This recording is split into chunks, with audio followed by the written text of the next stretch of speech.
yung kuliglig na ginagamit sa farmers natin. Ito, yung ginagamit niya dito pang bulto. Ito paano burit, pero sa Tagalog, hindi ko alam. Yan po. Ito sa bulto.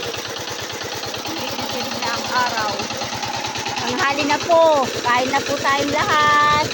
Magandang tanghali na po sa inyong lahat. Shout out po sa mga followers si Kap Farmers. Gusto ko na magsasawang mag-follow and react. Paki-engage po kami.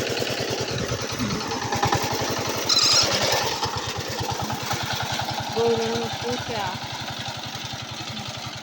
Thank you for watching. Bye-bye.